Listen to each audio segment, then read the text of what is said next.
As a designer, what are your strengths and what are your weaknesses? I think you've admitted that you are colorblind, and so maybe you can talk a little bit about how that challenge affects your work.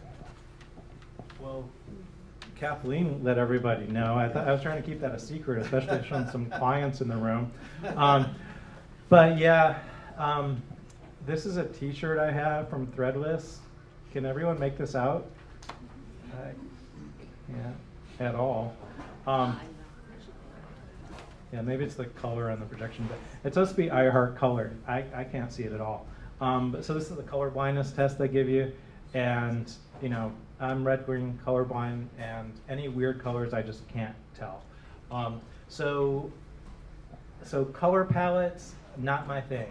You know, I cannot do it. And I'm also really in awe of some designers can just take a bunch of stuff and sprinkle it on the page, and it is this beautiful random composition. I can't do that either. I'm like very Germanic, and everything needs to have a purpose and a system and a line, and that's just my thing. So some of those dance month posters, that's really trying hard to be freeform.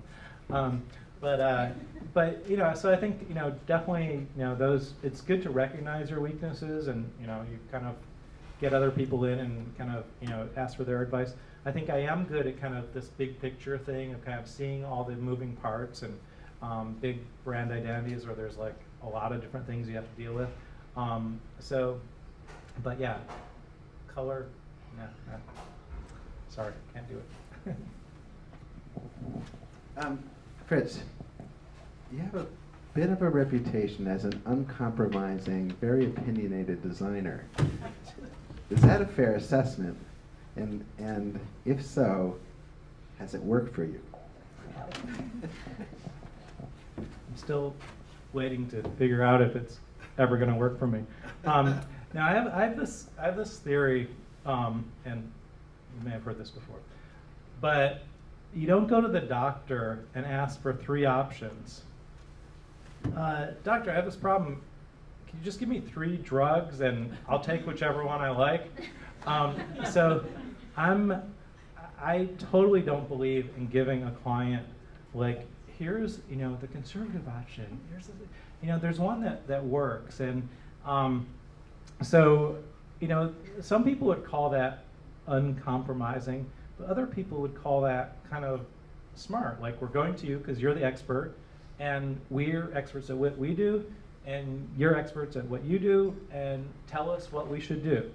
And I really believe that when you're dealing with people who are really good at what they do, they want to hire someone who's really good and not think about it anymore.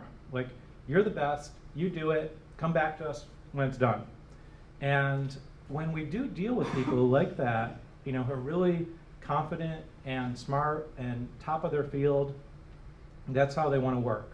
When people aren't that way, when they're unsure, they're second guessing, they're not, you know, you kind of question their whole business side and like their kind of position in their organization, then you get the death by 1,000 cuts, and you know, you just make some mush that, you know, started out good. But I really think when you work with people who are the best, that's how they want to work. They want to say, you're the best at what you do, tell me what to do. And one recent example of that is we just did these, book cover for Moshe Safdie 1. It was just a reprint on the inside, and the whole book for Moshe Safdie 2. So Moshe Safdie, for anyone who doesn't know, did Habitat in Montreal, one of the kind of, you know, seminal buildings of, you know, 20th century. You would never go to Moshe Safdie and say, we're doing this new building. Can you give us 3 completely different designs? He would laugh at your face. He would, you know, it's ridiculous to think about in that context. He would choose, you know, this building is right because of the context, because of the site, because of the program, because how it works, how people go through it, the needs of the building, and he would give you that design. So it was great to work with someone like that. We're totally on the same wavelength. And as a little aside, when growing up in Detroit, my dad took me on these little architecture outings, and one of the buildings, I think when I was like 3, is we took the train to Montreal to see Habitat. And I just discovered this slide recently, but so when I first met with Moshe, I told him about this, and he said, well, it's funny because I remember going to take a pilgrimage to see Lafayette Park in Detroit at the same time. So it was great to kind of work with one of like, almost like design heroes. And it was basically me and Moshe, working side by side, even though he has like a studio of like 400 people. This cover, the interior is kind of this book within a book form for the essays. And then I think the way his work interacts with the sky is very significant. So the page dividers are like this. And then the whole book is based on the Fibonacci progression, on the golden section. I've brought this up with other clients and they go, huh? Moshe got a big smile on his face because his work is really based on a lot of geometry. So when I was able to kind of use geometry as the kind of grid system behind the whole book, he was really pleased. So this is the Yad Vashem Holocaust Museum in Jerusalem. This is another view of the museum. When you walk out to the end, you see this view. It's a museum that cuts through the top of a mountain. You can kind of see in this picture his original sketch. But then this is kind of the relief at the end. These are some of his sketches. I thought this was a great spread, and how he wrote to himself, "Get calmer."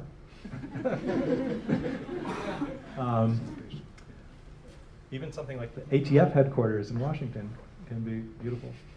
And this thing is just like crazy Jetsons project. So this is in Singapore. It's almost done. It's all topped off. That's a roof garden on top of these 60-story 3 towers. It's just like, what? So it was, it's just kind of incredible the things he's doing. But again, it kind of goes back to, would you call him an opinionated designer? Yes. Would you call him a brilliant designer? Yes. So I think sometimes this kind of labeling of being egotistical, it's kind of knowing what you can do and what you can provide, and being upfront with it and saying, this is what we recommend. You hire us because we're the experts. This is what we recommend. So it seems to work. So you only showed him one cover option for that book. We showed one type cover option with different images behind it. All right.